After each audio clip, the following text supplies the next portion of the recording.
Hello students, welcome back to Maths Planet. Today we are going to start exercise 3.4. We will be discussing the question based on square and square roots of exercise 3.4 from Viva Education. It's for class 8th. Let us start the exercise. First 4 questions you can see on the screen. First question is, what are the possible unit digits of square root of the following numbers? Which of these have even square roots? तो पहले question में जैसा कि आपको यहाँ पे ये first question दिखाई दे रहा है, तो यहाँ पे हम लोग क्या करेंगे, सबसे पहले ये फाइंड आउट करेंगे कि इसका स्क्वायर रूट लेने पे, ये जितने नंबर दिए हैं इनके स्क्वायर रूट लेने पे ऐसे कौन से नंबर मिलेंगे जो इवन होंगे. Okay, what are the possible unit digits of square roots of the following numbers? तो हम लोग पहले तो देखते हैं कि ये वाला फर्स्ट नंबर, इसके एंड में जैसा कि 4 आ रहा है, तो 4 में हम लोग देख सकते हैं कि जब भी हम लोग 2 का स्क्वायर करते हैं तो हम लोगों को यूनिट डिजिट क्या मिलता है, 4 मिलता है. इसी तरह से अगर हम लोग 8 का स्क्वायर करेंगे या 18 का स्क्वायर करें या फिर 28 का स्क्वायर करें तो भी यूनिट डिजिट क्या मिलता है, 4 मिलता है. तो या तो स्क्वायर रूट लेने पे इसमें यूनिट डिजिट क्या आएगा, 4 आएगा, या तो यूनिट डिजिट 2 आएगा और या फिर आपका क्या आएगा, ये वाला 2, और या फिर 8 आएगा. तो इसका अपोजिट होता है, जैसा कि 2 का स्क्वायर करने पे 4 मिलता है तो 4 का स्क्वायर रूट करने पे क्या मिलेगा, 2 मिलेगा. इसी तरह से 4 का स्क्वायर रूट करने पे 8 की भी पॉसिबिलिटी होती है. तो हम लोगों ने देखा कि फर्स्ट वाले नंबर के लिए क्या हो सकता है, पॉसिबल यूनिट डिजिट या तो आपका 2 हो सकता है या फिर 8 हो सकता है. ये तो आपके फर्स्ट क्वेश्चन के लिए, फर्स्ट पार्ट के लिए हो गया.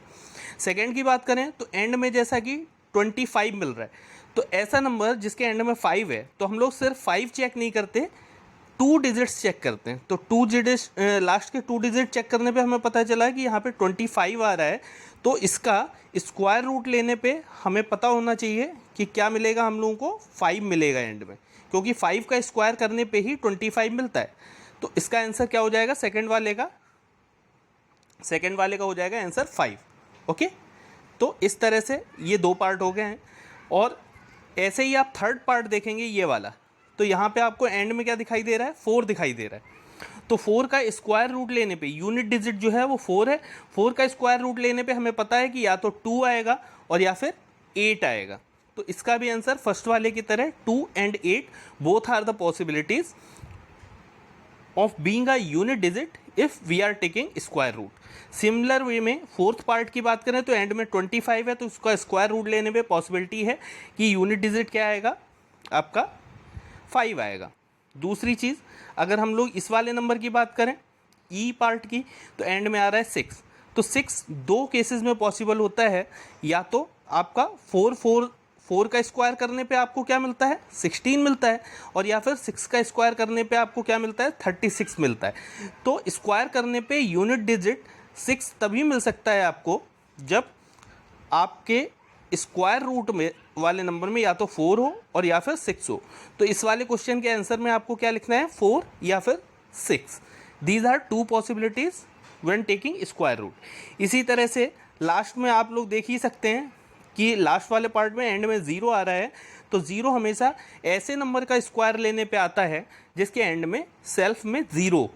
तो एफ वाले पार्ट का आंसर आपका 0 हो जाएगा. इसी क्वेश्चन में आप लोग ध्यान देंगे तो आपसे एक चीज़ और पूछी गई, which of these have even square root.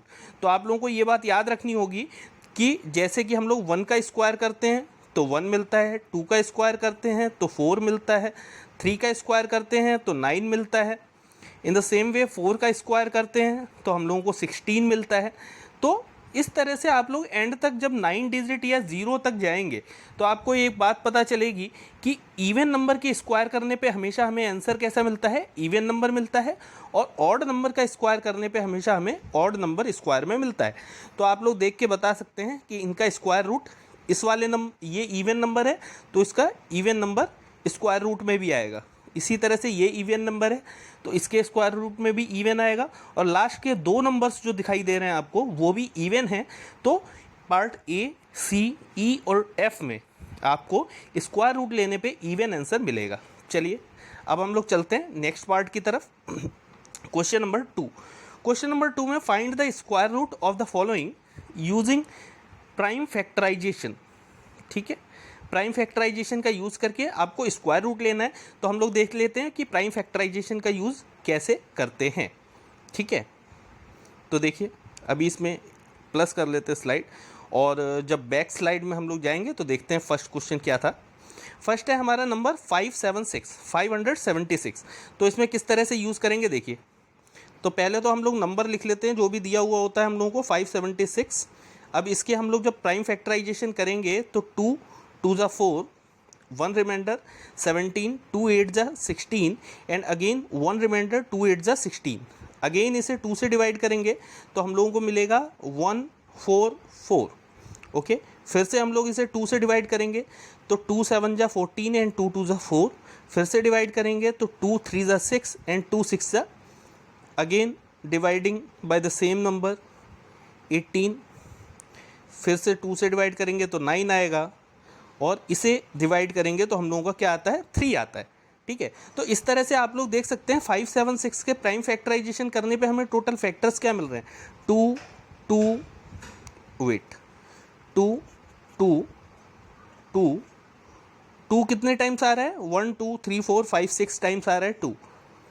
तो प्राइम फैक्टराइजेशन आप लोग पहले भी कर चुके हैं तो इसमें कोई ऐसा टफ मैटर नहीं है, लेकिन और 3 जो है वो आपका फैक्टर में आ रहा है 2 टाइम्स। इसके बाद का प्रोसेस हमारे लिए समझना ज़रूरी है। स्क्वायर रूट जब हम लेंगे तो स्क्वायर रूट को पहली बात तो इस तरह के साइन से हम लोग डिनोट करते हैं। दूसरी चीज़, जब किसी नंबर का स्क्वायर रूट लेते हैं तो उसके प्राइम फैक्टराइजेशन में जितने फैक्टर हैं उनके पेयर बना लेते हैं। 2 का एक पेयर हो गया, 2 का सेकेंड पेयर, 2 का थर्ड पेयर और 3 का एक पेयर हो गया। तो इन सारे पेयर को हम लोग सिंगल टाइम्स यहाँ पे नोट कर लेते हैं। 2 2 2 जितने पेयर बनते हैं सिर्फ उतने ही नंबरों को यहाँ पे हम लोग लेते हैं। तो अगेन हम लोग इनके मल्टीप्लाई जब करेंगे तो 2 2 ज़ा 4, 4 2 ज़ा 8 एंड 8 3 ज़ा 24। तो इस तरह से 24 हमारा क्या आ गया है स्क्वायर रूट आ गया है। This is our final answer. Okay, I hope you are able to understand this method, and rest of the part you will do by yourself, and if you find any difficulty in these type of question then you can comment in comment box. Okay, let us start with question number 3. In each of the following questions find the smallest number by which it should be multiplied to get a perfect square. इसका मतलब ये हुआ कि ये जो numbers आपको दे रखे हैं डिफरेंट टाइप के, इन सारे नंबर्स में आपको किस नंबर से मल्टीप्लाई कराएं कि ये परफेक्ट स्क्वायर बन जाए। इसका मीनिंग ये निकल के आता है कि ये अभी क्या है परफेक्ट स्क्वायर नहीं है, तो इन्हें परफेक्ट स्क्वायर बनाने के लिए किस नंबर से मल्टीप्लाई करवानी है। पहला नंबर देखते हैं 392। तो उसके लिए क्या करेंगे चलिए चलते हैं 392। आपको पता है कि जब भी हम लोग प्राइम फैक्टराइजेशन मेथड का यूज़ करके जब क्वेश्चन सॉल्व करते हैं तो 392 है हमारा नंबर, तो इसके पहले क्या करने पड़ते हैं प्राइम फैक्टराइजेशन करने पड़ते हैं। 392, तो 392 के फैक्टर आप लोग देख सकते हैं क्योंकि इवन नंबर है तो हम लोग इसे 2 से डिवाइड कर सकते हैं। 2 1 ज़ा 2, 2 9 ज़ा 18, 2 6 ज़ा 12।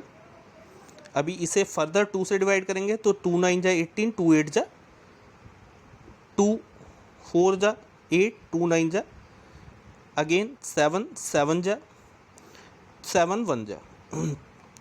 तो हम लोग यहाँ पे देख सकते हैं कि 392 के जब हम लोग फैक्टर करते हैं तो हमें टोटल फैक्टर मिलते हैं यहाँ पे 2 मल्टीप्लाई 2 मल्टीप्लाई 2 कितने टाइम्स आया 3 टाइम्स, एंड 7 मल्टीप्लाई 7। अभी देखिए हम लोगों ने लास्ट क्वेश्चन में डिस्कस किया था कि जब भी स्क्वायर रूट लेते हैं तो स्क्वायर रूट लेते टाइम जो प्राइम फैक्टराइजेशन आए उनके पेयर बनाते हैं। तो आप देख सकते हैं यहाँ पे 2 का पेयर बन रहा है और 7 का पेयर बन रहा है। तो अगर इसे परफेक्ट स्क्वायर बनाना है तो हम लोगों को क्या करना पड़ेगा, इस वाले 2 की पेयरिंग करनी पड़ेगी, और इस वाले 2 की पेयरिंग करने के लिए हमें एक और 2 क्या है नीडेड है। So our answer is we should multiply it by 2 to make it a perfect square. तो अगर इसकी मल्टीप्लाई हम लोग 2 से करा देते हैं तो ये क्या बन जाएगा, परफेक्ट स्क्वायर बन जाएगा। तो हमारा आंसर क्या हो गया, 2। 2 is the number by which we should multiply it to make it a perfect square. Okay, so this is how we will get our answer from here. तो इसे हटा देते हैं। अब हम लोग चलते हैं नेक्स्ट क्वेश्चन की तरफ। नेक्स्ट क्वेश्चन देखते हैं क्या है। Question number 4, in each of the following questions find the smallest number by which it should be divided to get a perfect square. जैसे कि मल्टीप्लाई करने के लिए पिछले क्वेश्चन में एक फैक्टर की कमी थी, तो यहाँ पे हम लोग देखेंगे डिवाइड करना है तो इसका मतलब यहाँ पे कोई फैक्टर एक्स्ट्रा होगा, जिसे हटाने पे नंबर क्या बन जाएगा, परफेक्ट स्क्वायर बन जाएगा। तो इस नंबर को देखते हैं किससे डिवाइड करना चाहिए कि ये परफेक्ट स्क्वायर बन जाए। फर्स्ट नंबर हम लोगों को दिखाई दे रहा है 4050। 4050 का प्राइम फैक्टराइजेशन करेंगे हम लोग।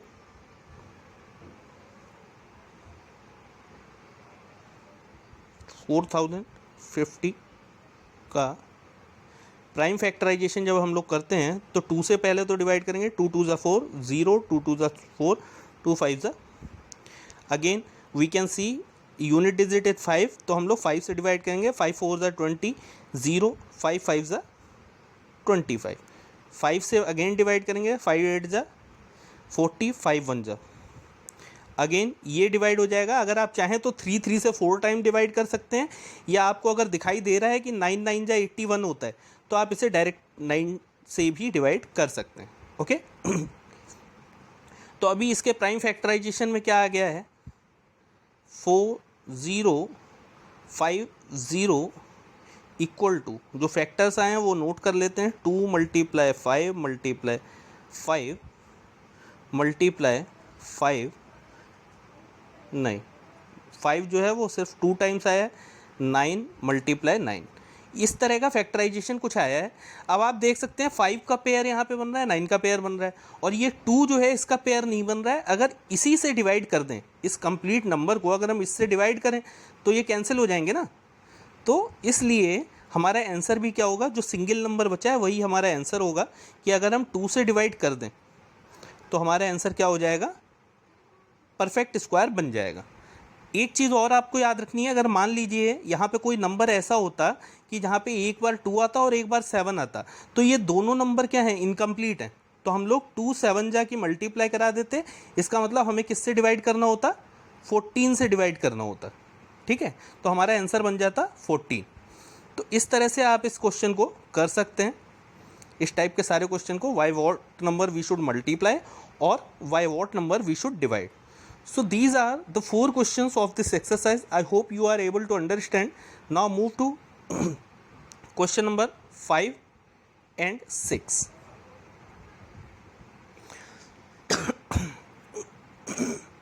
Question number 5 की अगर बात करें, the product of 2 numbers is 2916. 2 number है, मान लीजिए एक नंबर A है और एक नंबर B है, उनका प्रोडक्ट मतलब मल्टीप्लाई, उनकी मल्टीप्लाई कितनी है, 2916। One of these numbers is 36 times the other one. अगर एक नंबर A है तो दूसरा वाला क्या हो जाएगा, 36A। अगर एक नंबर X है तो दूसरा नंबर क्या हो जाएगा, 36X। ठीक है, इसी बेसिस पे हम लोग क्वेश्चन सॉल्व करना स्टार्ट करेंगे। तो देखिए इसे कैसे करना है। 2916 तो हमारा नंबर है, तो चलिए 2916 ये हमारा नंबर है, और उसने कहा है कि जो एक नंबर जिनकी मल्टीप्लाई हम लोगों ने की है वो क्या है, A और B ले लेते हैं, A और B ले लेते हैं, और साथ में एक कंडीशन दे रखी है हम लोगों को कि एक नंबर जो हमने लिया है वो दूसरे वाले नंबर का 36 टाइम्स है। तो अगर हम एक नंबर को X ले लेते हैं तो दूसरा वाला नंबर क्या हो जाएगा, 36X हो जाएगा। ओके, अब हम लोग इसी बेसिस पे इसे सॉल्व करेंगे। अब हम लोग क्या करते हैं कि राइट साइड में जो 36X और X दिख रहा है, तो X और X की मल्टीप्लाई तो एक्स स्क्वायर हो जाएगी, और 36 को हम लोग लेफ़्ट साइड में ले आएंगे तो ये इसे डिवाइड कर देगा, किसे, 2916 को डिवाइड कर देगा 36, और इधर बचेगा हमारा एक्स स्क्वायर। ओके, तो अगर इसे डिवाइड कर लें हम लोग, 6 6 जा 36, 6 4 जा 24, 51 हो गया।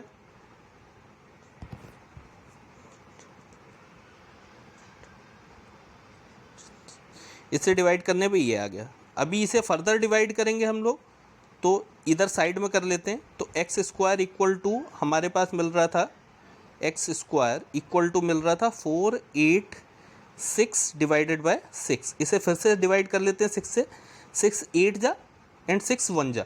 तो एक्स स्क्वायर की वैल्यू हम लोग यहाँ पे देख सकते हैं कितनी आ रही है, 81। एक्स स्क्वायर की वैल्यू अगर 81 आ रही है तो ऑब्वियसली एक्स की वैल्यू जो होगी वो इसके रूट के बराबर होगी। और 81 का रूट जब हम लोग फाइंड आउट करेंगे, आपको रूट फाइंड आउट करना आता ही है। 81 किसका स्क्वायर होता है, 9 का स्क्वायर, तो इसका स्क्वायर रूट क्या हो जाएगा, 9 हो जाएगा। तो इसका मतलब ये हुआ कि जो नंबर्स हैं उनमें से एक नंबर क्या है, 9 है, और दूसरा नंबर क्या है, 36 मल्टीप्लाई 9। ओके, तो ए की वैल्यू तो हमारी आ गई है x और b की वैल्यू थी 36 इंटू एक्स का मतलब 9 इक्वल टू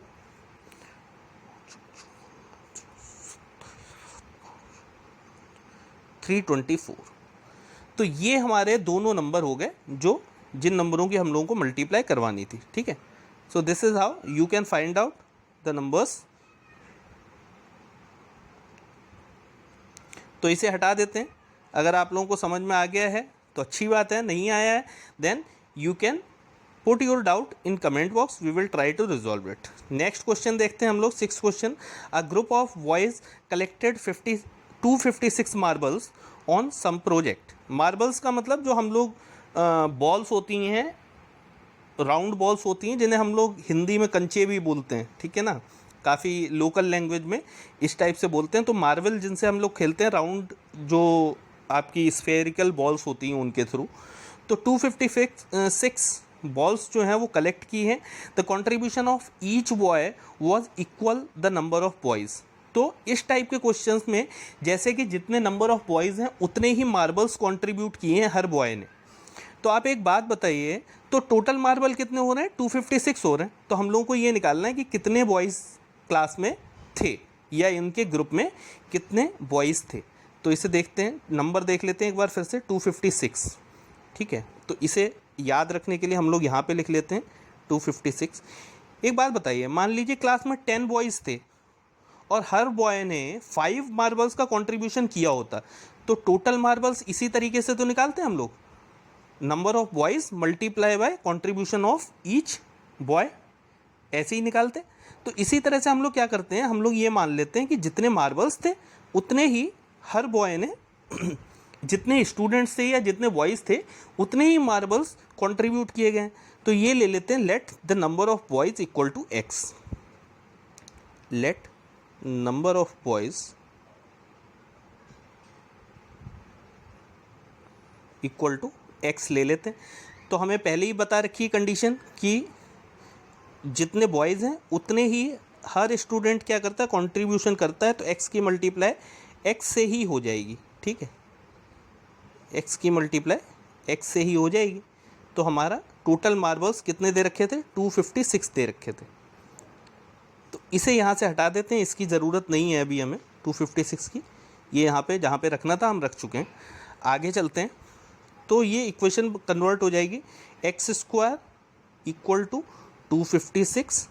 अब एक्स स्क्वायर की वैल्यू अगर 256 है तो एक्स की वैल्यू क्या हो जाएगी बेटा, एक्स की वैल्यू हो जाएगी √256, √256। और 256 का रूट कैसे निकालते हैं हमें पता ही है, प्राइम फैक्टराइजेशन के थ्रू कर सकते हैं। तो इसके फैक्टर करेंगे तो 2 1 ज़ा 2, 2 2 ज़ा 4, 2 8 ज़ा 16, 2 6 ज़ा 12, 2 4 ज़ा 8, और ये हमारा क्या आ गया, 8 8 ज़ा 64। तो हम देख रहे हैं यहाँ पे 2 का एक पेयर बन गया और 8 का एक पेयर बन गया। तो x की वैल्यू क्या हो जाएगी, 2 8 ज़ा 16। तो 256 का रूट क्या हो जाएगा हमारा, 16 हो जाएगा। तो इसका मतलब क्लास में या फिर ग्रुप में कितने बॉयज़ थे, नंबर ऑफ बॉयज़ 16 थे। This is our final answer of this question. तो ये तो हमारी बात हो गई क्वेश्चन नंबर 6 की। अभी चलते हैं नेक्स्ट क्वेश्चन की तरफ। Question 7. The area of square garden is given and here is the question. 7th question. The area of square garden is 4624 metre square. Find the dimension. तो स्क्वायर का area आपको formula पता होगा, side multiply side. तो अगर हम एक side को x ले लेते हैं, ठीक है, अगर एक साइड को x ले लें तो एरिया इक्वल टू आ जाएगा x इंटू एक्स. यही तो हो जाएगा, area equal to x into x. ठीक है, तो एरिया की वैल्यू हम लोगों को दे रखी है, एक बार ऊपर चेक कर लेते हैं कितनी है. 4624 मीटर स्क्वायर. तो एरिया की जगह पे इसकी वैल्यू रख देते हैं 4624 metre square equal to x square. हमारा आंसर है. अब आपको एक डायमेंशन निकालनी है, मतलब एक्स की वैल्यू. एक्स की वैल्यू के लिए मैंने पहले भी बताया है, अगर एक्स स्क्वायर दे रखा है तो एक्स स्क्वायर वैल्यू का रूट ले लेते हैं तो एक्स की वैल्यू आ जाएगी 24. इसका प्राइम फैक्टराइजेशन करेंगे, इधर साइड में कर लेते हैं 4624. अभी ये 2 से डिवाइड होता हुआ दिख रहा है तो 2 2 ज़ा 4, 2 3 ज़ा 6, 2 8 ज़ा 2 3 ज़ा 6, 2 1 ज़ा 2 एंड 2 2 ज़ा 4. अगेन डिवाइड बाई 2, 2 1 ज़ा 2, 2 1 ज़ा 2 एंड 2 5 ज़ा 10, 2 6 ज़ा. इसे फिर से डिवाइड करेंगे, 2 5 ज़ा 10, रिमाइंडर 1, 15, 2 7 ज़ा 14 एंड 2 8 ज़ा. अगेन डिवाइडेड, 2 2 ज़ा 4, 2 6 हम लोगों को 2 8 ज़ा 16 एंड 2 9 ज़ा. ठीक है, ये जो है 17 का स्क्वायर होता है. ठीक है, तो आप लोग देख सकते हैं यहाँ पे ये एक पेयर बन रहा है, ये एक पेयर बन रहा है और ये भी एक पेयर बन रहा है. तो इनकी मल्टीप्लाई करा देते हैं. 17 2 ज़ा 34, 34 2 ज़ा कितना हो जाएगा बेटा, 34 का डबल 68. तो हमारा x की एक डायमेंशन आ गई है 68 मीटर. तो इसका मतलब जो गार्डन था या जो भी एरिया था उसकी एक साइड आपकी स्क्वायर वाले की कितनी हो जाएगी, 68 हो जाएगी. Okay, so this is how you can find out the square root concept related to the different type of question and you can solve it. अब इसे जल्दी से क्वेश्चन नंबर 8, 9 और 10 की बात कर लेते हैं. Find the square root using repeated subtraction. ठीक है, तो हम लोग इस क्वेश्चन में क्या करते हैं, इस क्वेश्चन के लिए जो भी नंबर दिया होता है उसमें ऑड नंबर्स को 1 बाय 1 माइनस करते चले जाते हैं और फिर बाद में पता चलता है कि कैसे स्क्वायर रूट आता है. जैसे कि हमारा एक जो सेकेंड पार्ट ले लेते हैं 121 है, 121 को सॉल्व करके देखते हैं रिपीटेड सब्ट्रैक्शन से कैसे आएगा इसका आंसर. 121 माइनस 1 करते हैं तो हमारे पास मिला 120. अब 120 में से 3 माइनस कर, नीचे नेक्स्ट स्टेप में करेंगे. 120 में से क्या करते हैं, 3 माइनस कर देते हैं. 120 में से 3 माइनस करेंगे तो कितना आ जाएगा, 117. अब ये जो 117 आया है इसमें से हम लोग 5 माइनस कर देते हैं तो 112 आ जाएगा. इसी तरह से 112 में से माइनस करेंगे 7 तो हमारे पास आ जाएगा 112 में से 7 माइनस करेंगे तो 105 आ जाएगा. 105 में से माइनस करना है हमें 9 तो कितना आएगा, 96. 96 में से नेक्स्ट टाइम माइनस करेंगे 11. 96 में से 11 माइनस करेंगे तो हमारा आ जाता है 10 माइनस होता है तो 86 आ जाएगा और 11 माइनस होगा तो 85 आ जाएगा. 85. अब 85 में से 12 माइनस कर देते हैं. 85 में से 10 माइनस किया तो 75 हुआ और 2 और माइनस किया तो 73 हो गया.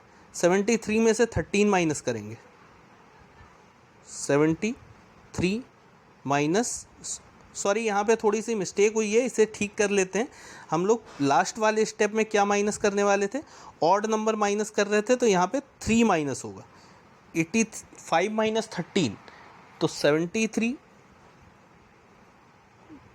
75 एंड 3 72, 72 यहाँ पे आ गया। 72 में से जब हम माइनस करेंगे 15 तो 72 में से 10 माइनस होगा तो 62, और 62 में से 5 माइनस होगा तो 57, 57 आ गया। 57 में से अगेन हम लोग ऐसे ही माइनस करते हुए चले जाएंगे। नेक्स्ट नंबर आपका क्या आ रहा है, 17 आ रहा है, तो हमारे पास क्या बच रहा है, 40। अब 40 में से 19 माइनस करेंगे 40 में से 20 माइनस होता है तो 20 बचता है। अब 19 माइनस हुआ है तो 21 बचेगा। अब एंड में बचा है हमारे पास 21 और नेक्स्ट नंबर भी आ रहा है 21। अब आ गया है 0। तो आप लोग देख सकते हैं ऑड नंबर्स को इसी तरह से हम लोग क्या करते हैं, माइनस करते हुए चले जाते हैं बिल्कुल स्टार्टिंग से, ठीक है। और सबसे एंड में ये काउंट करते हैं कि कितने स्टेप हम लोगों ने फॉलो किए हैं टोटल, ठीक है। तो कितने स्टेप फॉलो किए देखिए, 1 2 3 4 5 6 7 8 9 10 11 एंड 12, ठीक है। 1 2 3 4 5 6 7 8 9 11 टोटल स्टेप्स इसमें कितने हैं, 11 है। तो जितने स्टेप्स हम लोगों को टोटल फाइनल फॉलो करने पड़ते हैं इसे ज़ीरो लाने के लिए, वही हमारा क्या होता है, स्क्वायर रूट होता है इस गिवन नंबर का। तो 121 का रिपीटेड सब्सट्रैक्शन से जो आंसर आएगा अंडर रूट वो क्या आएगा, 11 आएगा। Okay, so this is the method of repeated subtraction. I hope you are able to understand. Rest of the questions of this exercise you will do by yourself. If you find any difficulty in a particular part, then you can ask in comment box. We will do it in next session. Next is question number 9. Find the least square number exactly divisible by each one of the following. Least square number जब find out करना है तो सबसे पहले हम लोगों को क्या करना होगा, तो देखिए सबसे पहला पेयर हम लोग उठा लेते हैं। हम लोगों का पहला पेयर है 8 9 10। तो 8 9 10 में लीस्ट स्क्वायर नंबर कैसे फाइंड आउट करना है, देखिए 8 9 10 को एक साथ लिख लेते हैं पहले तो, और इसका प्राइम फैक्टराइजेशन कर लेते हैं, जैसे एलसीएम लेते हैं 8 9 एंड 10। ओके, इसे हटा देते हैं, दोबारा से लिख लेते हैं 8 9 and 10। These are the 3 numbers जिनका हम लोगों को सॉल्यूशन फाइंड आउट करना है। तो पहले तो हम लोग देखते हैं कि 2 से डिवाइड कर लेते हैं, 2 4 ज़ा 8, जैसे एलसीएम लेते टाइम प्राइम फैक्टराइजेशन करते हैं वैसे ही यहाँ पे भी कर लेंगे। तो 2 4 ज़ा 8, 9 डिवाइड होता नहीं है तो इसे ऐसे ही छोड़ देंगे, 2 5 ज़ा 10। अब आप देख सकते हैं यहाँ पे कोई भी फैक्टर कॉमन नहीं मिलेगा, इसका फैक्टर इसमें नहीं मिलेगा और इसका फैक्टर इसमें नहीं मिलेगा। तो इन सब की आपस में हम लोग क्या कर सकते हैं, मल्टीप्लाई करवा सकते हैं। तो इसे अगर आप लिखना चाहें तो इन सब के एक साथ प्राइम फैक्टराइजेशन जो लिखेंगे वो आएंगे 2 मल्टीप्लाई, इस 4 की बात करें तो उसे क्या लिख सकते हैं हम लोग, 2 मल्टीप्लाई 2। ओके, इस वाले 9 की बात करें तो क्या आ जाएगा, 3 मल्टीप्लाई 3। और 5 की बात करें तो वो तो अकेला ही है तो 5 को भी लिख लेते हैं। अब इन सारे प्राइम फैक्टर्स में आप लोग ये चेक कर लीजिए कि किसका पेयर नहीं बन रहा है। 2 का पेयर बन गया और 3 का पेयर बन गया, ठीक है। जिनका पेयर नहीं बन रहा है उसकी आप क्या करेंगे, उतने ही फैक्टर्स से मल्टीप्लाई करवा देंगे। जैसे 2 का पेयर नहीं बन रहा है तो 2 को ले लेते हैं, और 5 का पेयर नहीं बन रहा है तो 5 को भी ले लेते हैं। तो अभी 5 का भी पेयर बन चुका है और 2 का भी पेयर बन चुका है। तो जिनके पेयर बन चुके हैं, रिक्वायर्ड नंबर हम लोगों का आएगा, जो आंसर आएगा वो किस तरह से आएगा, देखिए आंसर आएगा कुछ इस तरह से। 2 का पेयर बन चुका है 2 मल्टीप्लाई, अगेन 2 का पेयर बना है, फिर 3 का पेयर बना है और 5 का पेयर बना है। तो जो नंबर होगा जो इन तीनों से डिवाइड भी हो जाए और परफेक्ट स्क्वायर भी हो, वो क्या होगा, 2 2 ज़ा 4, 4 5 ज़ा 20, 23 ज़ा 60। तो हमारा ऐसा नंबर क्या मिलेगा, 60 मिलेगा। तो अगेन हम लोग एक बार प्रोसेस पे नज़र डाल लेते हैं किस तरह से होना है प्रोसेस। देखिए सबसे पहले तो हम लोग जो नंबर्स दे रखे हैं उनके प्राइम फैक्टराइजेशन करेंगे और एक साथ रख देंगे। उसके बाद में क्या करना है, उसके बाद जितने भी फैक्टर मिले उनके पेयर बना के देखते हैं। पेयर बनने में जिन नंबर्स की कमी है वो हम लोग अपनी तरफ से इंक्लूड कर लेते हैं और बाद में उनकी पेयरिंग के जो फैक्टर्स आए हैं, जैसे स्क्वायर रूट में लेते हैं, स्क्वायर रूट लेके वही नंबर हमारा क्या हो जाएगा, परफेक्ट स्क्वायर हो जाएगा। ठीक है, तो 60 का स्क्वायर क्या होता है, 60 का स्क्वायर 3600। तो हमारा आंसर क्या होगा, फाइनल आंसर 3600, क्योंकि परफेक्ट स्क्वायर फाइंड आउट करना था। अभी हम लोगों ने क्या किया, स्क्वायर रूट फाइंड आउट किया है। ठीक, तो ऐसा नंबर जो परफेक्ट स्क्वायर भी हो और इन सारे नंबरों से डिवाइड भी होता हो, सबसे छोटा, वो क्या मिलेगा, 3600 हम लोगों को मिल जाएगा। This is the answer for question number 9। Now we can go through question number 10. This is the last question of exercise. Let us see the question.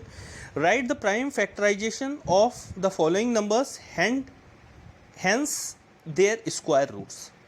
जैसे हम लोगों ने अभी पिछले वाले में अभी पीछे एक क्वेश्चन किया था जिसमें स्क्वायर रूट प्राइम फैक्टराइजेशन के थ्रू फाइंड आउट करना था। ठीक है, पीछे चलते हैं, अभी आपको दिखाई दे जाएगा। ये find the square root using prime factorisation method, ये सेकंड वाला क्वेश्चन।